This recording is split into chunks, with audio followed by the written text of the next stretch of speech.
The human skeleton has 206 bones. These bones vary in size and shape.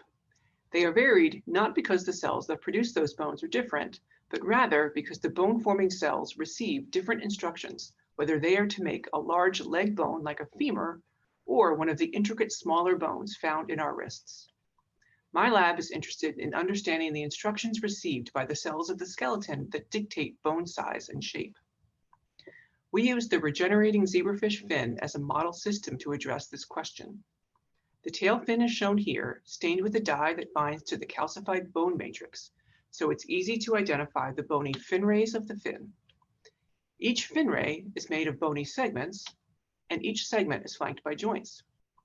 The fins grow by adding new segments to the distal ends of each fin ray. Fin-length mutants are important tools in our lab since they help to identify genes that are involved in regulating fin growth.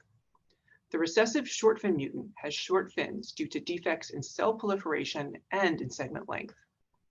We learned that mutations in the gap junction gene connexin 43 cause the short segment phenotypes. These mutants exhibit reduced connexin 43 function, leading to shorter segments and shorter fins. Connexins are the subunits of gap junction channels, which mediate direct cell-to-cell communication between adjacent cells. Each cell contributes one hemichannel, which is made of 6 connexin subunits. The hemichannels dock at the plasma membranes of adjacent cells and permit the direct exchange of small molecules. Things like ions or current or other small second messengers can move through these channels. Proteins and nucleic acids are too large to move through the channels. Gap junctions are prevalent in most of our cells. However, it is not intuitive how this type of communication, the exchange of molecules smaller than 1,000 Daltons, contributes to tangible phenotypes like skeletal growth and patterning. And yet, mutations in connexin 43 cause skeletal defects in animals from zebrafish to human. Complete loss of connexin 43 in the mouse causes delayed ossification, shown here by reduced alizarin red staining in the bones of the mouse craniofacial skeleton. Missense mutations in connexin 43 in human and mouse cause a syndrome called oculodentodigital dysplasia, characterized by defects in the eyes, jaw, and distal limb skeletons. So together, this tells us that the function of connexin 43 in regulating the skeleton is highly conserved. We are trying to understand what that function is. Shown here is the anatomy of the fin rays. On the left, we see dividing cells in red at the distal ends of each fin ray. On the right, we see the bone matrix in green. If we take a longitudinal section through a single fin ray, you can see the different tissues of the fin. There is an outer epidermis and an inner mesenchyme. The bony parts are a hollow rod of 2 hemirays of bone matrix. The dividing cells in red are distal, and the green cells found laterally are the cells that will differentiate as either bone-forming cells or joint-forming cells. Collectively, we call these skeletal precursor cells. Now, connexin 43 is expressed in the middle part of the fin ray, shown in red, while the cells that produce the skeleton are found laterally, shown in green. Prior research in my lab has revealed that connexin 43 has 2 functions in the fin. It promotes cell division, and remember that short fin has fewer dividing cells, and it suppresses joint formation. So we interpret the short segment phenotype of the short fin mutant as premature joint formation. Together, we believe that connexin 43 coordinates skeletal growth and skeletal patterning.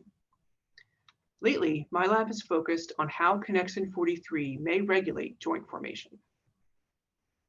I just told you that connexin 43 is made in the medial cells, but the cells that make the joints are in the lateral cells.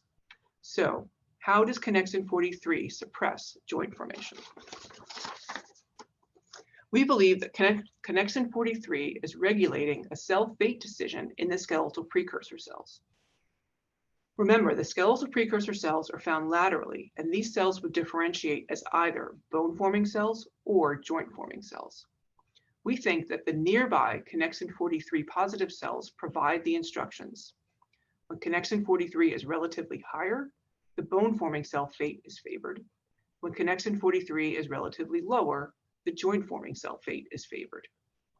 So, how does connexin 43 expressed medially influence gene expression occurring laterally? Recent progress in my lab suggests that connexin 43 may regulate gene expression by propagating electrical currents. All cell membranes maintain a resting potential, which is controlled by cell-specific ion channels and pumps. Changes in that resting potential may be propagated by gap junction channels. So when a change in resting potential occurs in the connexin 43 positive cell, that change in membrane potential will be propagated to the skeletal precursor cell by gap junctions connecting the two cell types. This in turn can trigger opening of channels on the membrane of the skeletal precursor cells, such as calcium channels. Calcium is a well-known second messenger that may in turn regulate changes in gene expression. So changes in gene expression in the lateral skeletal precursor cell determine whether the skeletal precursor cell will differentiate as a bone-forming cell or a joint-forming cell. Okay. To sum up, today I've told you that we used the regenerating zebrafish fin to discover molecular mechanisms regulating bone length. We believe that the gap junction protein connexin 43 regulates a cell fate decision that determines the length of bony segments and the differentiation of joints. We are testing if connexin 43 gap junctions influence gene expression in skeletal precursor cells by propagating changes in membrane potential. Thank you for taking the time to watch this video on the current research in my lab. Feel free to contact me if I can answer any questions about my research or about our graduate program.